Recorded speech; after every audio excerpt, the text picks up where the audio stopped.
Hi ಎಲ್ಲರಿಗೂ ನಮಸ್ಕಾರ. Welcome to my YouTube channel. ಇದು ವೀಕೆಂಡ್ನ ಸ್ಪೆಷಲ್ ವ್ಲಾಗ್ ಆಗಿರ್ತದೆ. ನಾನು ವೀಕೆಂಡ್ನಲ್ಲಿ ಯಾವ ತರಹದ ಸ್ಪೆಷಲ್ ಅಡುಗೆಗಳನ್ನು ಮಾಡ್ತೇನೆ, ನನ್ನ ದಿನಚರಿ ಹೇಗಿರುತ್ತದೆ ಅಂತ ನೋಡೋಣ. ತುಂಬ ದಿನಗಳ ನಂತರ ನಾನಿವತ್ತು ಉದ್ದಿನ ದೋಸೆ ಮಾಡ್ತಾಯಿದ್ದೇನೆ. ಚಳಿಗಾಲದಲ್ಲಿ ಉದ್ದಿನ ದೋಸೆ ಅಷ್ಟೊಂದು ಹುಳಿ ಬರುವುದಿಲ್ಲ. ಈಗ ಸೆಕೆ ಸ್ಟಾರ್ಟ್ ಆಗಿರುವುದರಿಂದ ಉದ್ದಿನ ದೋಸೆ ಚೆನ್ನಾಗಿ ಹುಳಿ ಬರ್ತದೆ. ಬೆಳಗ್ಗೆ ಎದ್ದ ಕೂಡಲೇ ನಾನು ದೋಸೆ ಹಿಟ್ಟು ಹುಳಿ ಬಂದಿದೆಯಾ ಅಂತ ನೋಡ್ತಾ ಇದ್ದೇನೆ. ಹಿಟ್ಟು ಚೆನ್ನಾಗಿ ಹುಳಿ ಬಂದಿದೆ. ಉದ್ದಿನ ದೋಸೆ ಇಷ್ಟವಿಲ್ಲದವರು ತುಂಬ ಕಡಿಮೆ ಇರ್ಬೋದು ಅಲ್ವಾ. ಸಾಮಾನ್ಯವಾಗಿ ನಾವು ಹೋಟೆಲ್ಗೆ ಹೋದಾಗ ಎಲ್ಲ ಮಸಾಲೆ ದೋಸೆಯೇ ನಮಗೆ ನೆನಪಾಗುವುದು ಅಲ್ಲವಾ. ಫರ್ಮೆಂಟ್ ಆದ ಈ ಹಿಟ್ಟನ್ನು ನಾವು ಚೆನ್ನಾಗಿ ಮಿಕ್ಸ್ ಮಾಡಿಕೊಳ್ಳಬೇಕು. ಮೇಲಿಂದ ಕೆಳಗೆ ಅದು ಎಲ್ಲ ಒಂದಕ್ಕೊಂದು ಹೊಂದಿಕೊಳ್ಳಬೇಕು. ಚೆನ್ನಾಗಿ ಮಿಕ್ಸ್ ಮಾಡಿಕೊಳ್ಳೋಣ. ಹಿಟ್ಟನ್ನು ರುಬ್ಬುವಾಗ ನಾನು ಉಪ್ಪನ್ನು ಹಾಕಿರಲಿಲ್ಲ, ಹಾಗಾಗಿ ನಾನು ಈಗ ಉಪ್ಪನ್ನು ಹಾಕ್ತಾ ಇದ್ದೇನೆ. ನಾನು ಯೂಶ್ವಲಿ ಎಲ್ಲ ದೋಸೆಗೂ ಅಷ್ಟೇ ದೋಸೆ ಹೊಯ್ಯುವ ಮೊದಲೇ ಉಪ್ಪನ್ನು ಹಾಕಿಕೊಳ್ತೇನೆ.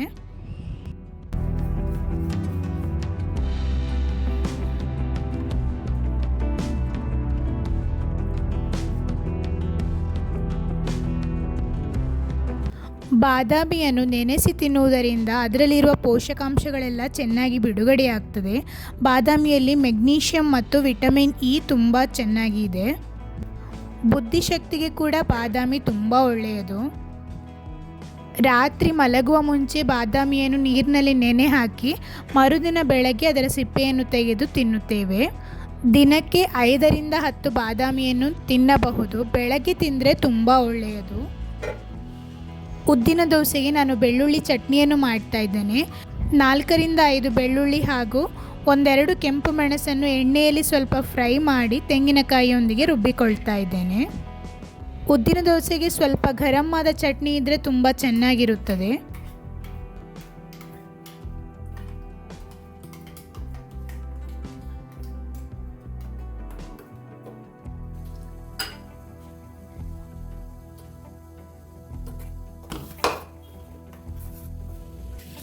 ಕಾವಲಿಗೆ ಬಿಸಿಯಾಗಿದೆ. ಈಗ ದೋಸೆಯನ್ನು ಹೊಯ್ದುಕೊಳ್ಳೋಣ. ವೀಕೆಂಡ್ ಆದರೆ ಸ್ವಲ್ಪ ಆರಾಮ. ತಿಂಡಿ ತಿನ್ನುವಾಗ ಸ್ವಲ್ಪ ತಡವಾದರೂ ಏನೂ ತೊಂದರೆ ಇಲ್ಲ.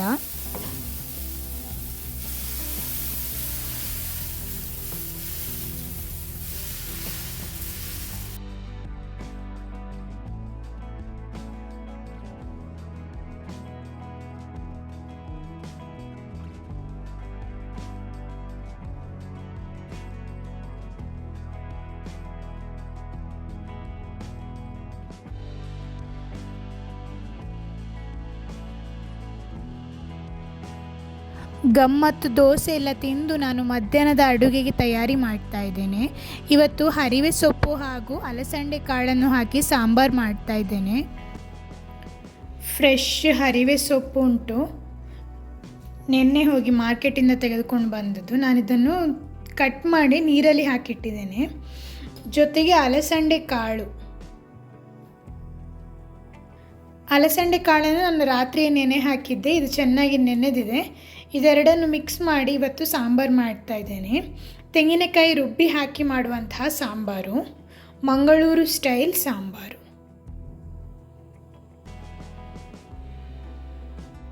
ಸಾಂಬಾರು ಮಸಾಲೆಗೆ ಕೊತ್ತಂಬರಿ, ಜೀರಿಗೆ, ಉದ್ದಿನಬೇಳೆ, ಮೆಣಸು, ಸ್ವಲ್ಪ ಮೆಂತೆ ಹಾಗೂ ಒಂದು ಸಣ್ಣ ತುಂಡು ಹುಳಿ ಇದೆ. ಇದನ್ನು ನಾನೀಗ ತೆಂಗಿನಕಾಯಿ ಹಾಕಿ ನುಣ್ಣಗೆ ರುಬ್ಬುತ್ತೇನೆ. ನೀವು ಹರಿವೆ ಸೊಪ್ಪನ್ನು ಬಳಸಿ ಏನೆಲ್ಲ ಅಡುಗೆ ಮಾಡ್ತೀರಾ ಅಂತ ಕಮೆಂಟ್ ಮಾಡಿ ತಿಳಿಸಿ. ಹರಿವೆ ಸೊಪ್ಪು ಹಾಗೂ ಅಲಸಂಡೆ ಬೀಜ ಹಾಕಿದ ಸಾಂಬಾರು ಕುದೀತಾ ಇದೆ. ಇನ್ನು ಒಗ್ಗರಣೆ ಹಾಕಿದರೆ ಆಯಿತು. ನನಗೆ ಈ ಥರ ಸೊಪ್ಪಿನಿಂದ ಮಾಡಿರುವಂತಹ ಸಾಂಬಾರೆಲ್ಲ ತುಂಬ ಇಷ್ಟ. ಬಸಳೆ ಸೊಪ್ಪು ಸಾಂಬಾರು, ಪಾಲಕ್ ಸೊಪ್ಪಿನ ಸಾಂಬಾರು ಎಲ್ಲ ತುಂಬ ಇಷ್ಟ. ರಾತ್ರಿ ಊಟಕ್ಕೆ ನಾನು ಅನ್ನದ ಬದಲು ರಾಗಿ ಮುದ್ದೆಯನ್ನು ಮಾಡಿಕೊಂಡಿದ್ದೆ. ಈ ಸೊಪ್ಪಿನ ಸಾಂಬಾರು ರಾಗಿ ಮುದ್ದೆಗೆ ತುಂಬ ಒಳ್ಳೆಯ ಕಾಂಬಿನೇಷನ್. ಫಸ್ಟ್ ಟೈಮ್ ರಾಗಿ ಮುದ್ದೆ ಮಾಡ ಬಯಸುವವರಿಗೂ ಕೂಡ ಸುಲಭವಾಗಿ ರಾಗಿ ಮುದ್ದೆಯನ್ನು ಮಾಡುವ ವಿಧಾನವನ್ನು ನಾನು ಈಗಾಗಲೇ ಅಪ್ಲೋಡ್ ಮಾಡಿದ್ದೇನೆ. ಡಿಸ್ಕ್ರಿಪ್ಷನ್ನಲ್ಲಿ ಲಿಂಕನ್ನು ಹಾಕಿರ್ತೇನೆ, ನೀವು ನೋಡಿಕೊಳ್ಳಬಹುದು. ಮರುದಿನ ನಾನು ಅವರೆಕಾಳನ್ನು ಬಳಸಿ ಅವರೆಕಾಳು ಅಕ್ಕಿ ರೊಟ್ಟಿಯನ್ನು ಮಾಡ್ತಾ ಇದ್ದೇನೆ. ಅಕ್ಕಿ ಹುಡಿಯನ್ನು ಬಳಸಿ ರೊಟ್ಟಿಯನ್ನು ಮಾಡಿರುವಂಥದ್ದು ತುಂಬ ರುಚಿಯಾಗಿತ್ತು. ಬಿಸಿ ನೀರನ್ನು ಕುದಿಸಿ ಅದಕ್ಕೆ ನಾನು ಅವರೆಕಾಳು, ಈರುಳ್ಳಿ, ಕೊತ್ತಂಬರಿ ಸೊಪ್ಪು, ಉಪ್ಪು, ಜೀರಿಗೆ ಹಾಗೂ ಅಕ್ಕಿ ಹುಡಿಯನ್ನು ಹಾಕಿ ಹಿಟ್ಟನ್ನು ಕಲಸಿಕೊಂಡಿರುವಂಥದ್ದು. ಇದು ದಿಢೀರಾಗಿ ತುಂಬ ಸುಲಭವಾಗಿ ಮಾಡಿಕೊಳ್ಳುವಂತಹ ರೊಟ್ಟಿ, ತುಂಬ ರುಚಿಯಾಗಿ ಕೂಡ ಇರುತ್ತದೆ.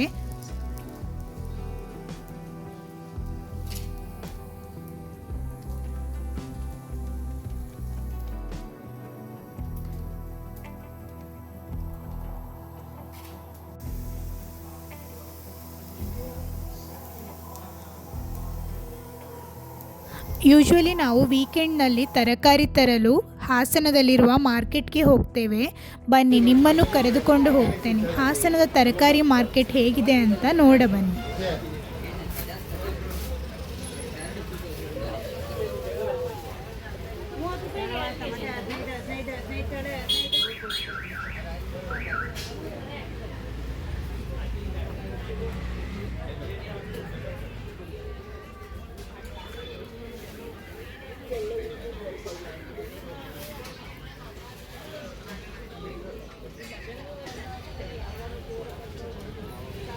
ವಿಡಿಯೋ ಇಷ್ಟವಾದಲ್ಲಿ ಲೈಕ್ ಮಾಡಿ, ಶೇರ್ ಮಾಡಿ ಹಾಗೂ ಸಬ್ಸ್ಕ್ರೈಬ್ ಮಾಡಲು ಮರೆಯಬೇಡಿ. ಮುಂದಿನ ವಿಡಿಯೋದಲ್ಲಿ ಸಿಗೋಣ. ಧನ್ಯವಾದಗಳು.